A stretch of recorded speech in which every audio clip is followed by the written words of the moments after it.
हाय friends, मैं Apurva. Welcome back to my YouTube channel MP successors. और आज की इस वीडियो में हम बात करने वाले हैं Madhya Pradesh daily current affair की सीरीज 172 के बारे में।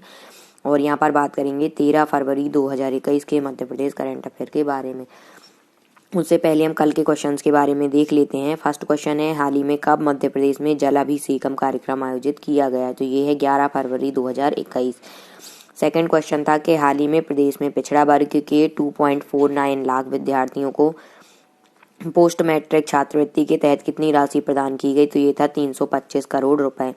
थर्ड क्वेश्चन था कि हाल ही में एम्स भोपाल और किस चिकित्सा महाविद्यालय के बीच चिकित्सा शिक्षा, उपचार और शोध के क्षेत्र में परस्पर सहभागिता का MOU होने जा रहा है? तो यहाँ पर था गांधी चिकित्सा महाविद्यालय। और लास्ट क्वेश्चन यहाँ पर था फोर्थ कि हाल ही में प्रदेश में पिछले 9 सालों में नवीकरणीय ऊर्जा उत्पादन में कितने गुना वृद्धि हुई है? तो ये है 10 गुना।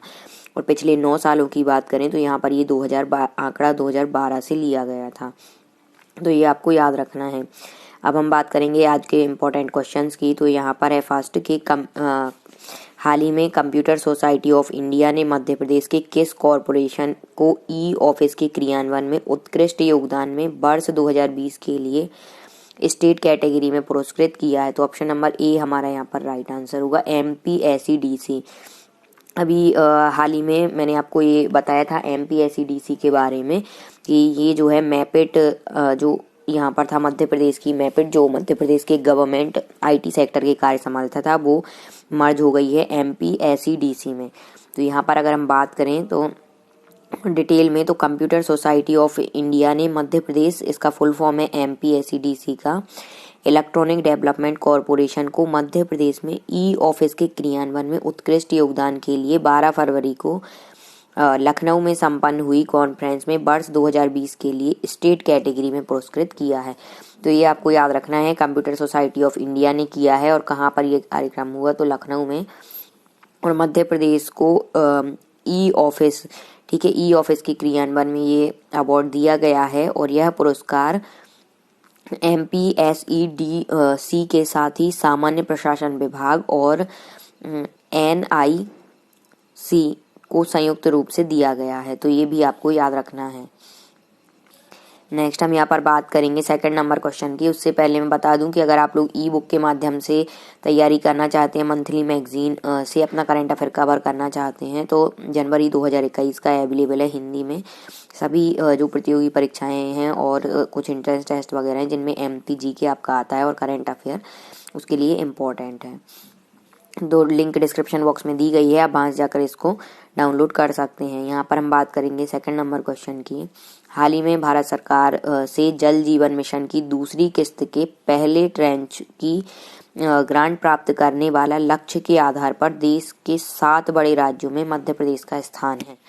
अगर हम यहाँ पर बात करें तो ऑप्शन नंबर ए हमारा राइट आंसर होगा, पहला।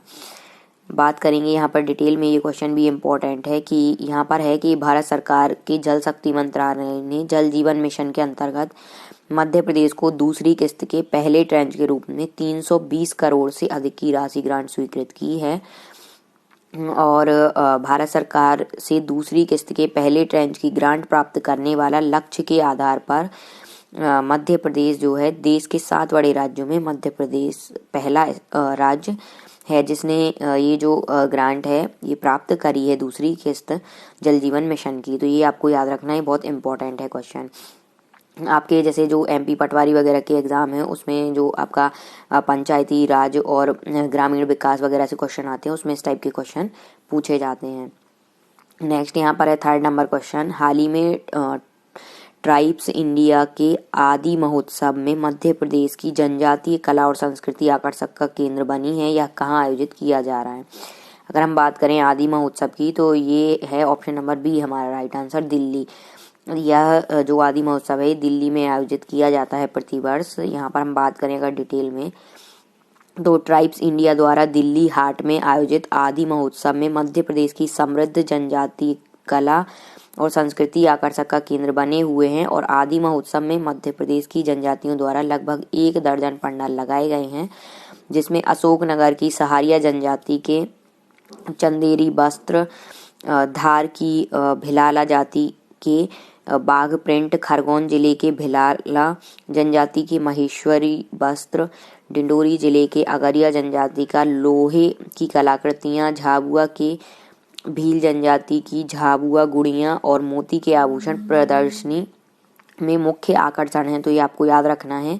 ये इसलिए इम्पोर्टेंट है कि आपको इससे पता चले कि कौन सी जनजाति प्रदेश में कहाँ रहती है और उन में क्या फेमस। जैसे अशोकनगर की जो सहारिया जनजाति है वो चंदेरी वस्त्र और धार की भिलाल जनजाति वाघ प्रिंट के लिए फेमस है। ऐसे ही खरगोन जिले की भिलाल जनजाति महेश्वरी वस्त्र के लिए, डिंडोरी जिले की आगरिया जनजाति लोहे की कलाकृतियों के लिए प्रसिद्ध है, झाबुआ की भील जनजाति झाबुआ गुड़ियाँ और मोती के आभूषण के लिए प्रसिद्ध हैं। तो ये आपको ऐसे इनकी कला याद रखनी है। आगे बात करें यहाँ पर तो महोत्सव में सीहोर के वनोपज उत्पाद तथा सतना के जैविक उत्पाद के पंडाल भी लगाए गए हैं। तो इसमें सतना के जो जैविक उत्पाद हैं वो फेमस हैं और सीहोर के वनोपज उत्पाद यहाँ पर फेमस हैं। उमरिया जिले के बैगा और भोपाल से आए परधान गौड़ चित्रकारों द्वारा अपनी पारंपरिक चित्रकला का सजीव प्रदर्शन भी किया जा रहा है।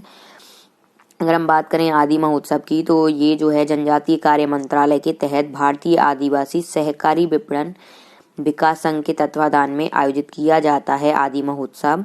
और ये एक वार्षिक कार्यक्रम है, वर्ष में एक बार होता है, जो 2017 में शुरू किया गया था। तो इसका आपको याद रखना है, ये 2017 से शुरू किया गया था आदि महोत्सव और जनजातीय कार्य मंत्रालय द्वारा ये शुरू किया गया है।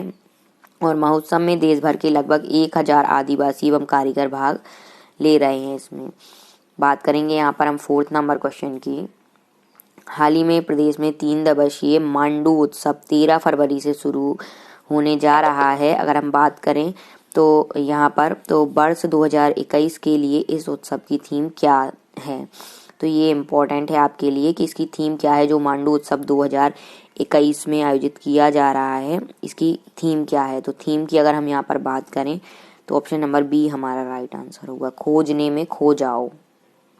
अगर डिटेल में बात करें यहाँ पर तो प्रदेश की प्रसिद्ध प्राचीन नगरी मांडू में विश्व पर्यटन के नक्शे पर अपनी विशेष पहचान स्थापित की है और मांडू की ऐतिहासिक धरोहर और विशिष्ट स्थापत्य कला से पर्यटकों को रूबरू कराने के लिए खोजने में खो जाओ थीम पर 3 दिवसीय मांडू उत्सव 13 फरवरी से शुरू होने जा रहा है। तो ये आपको याद रखना है।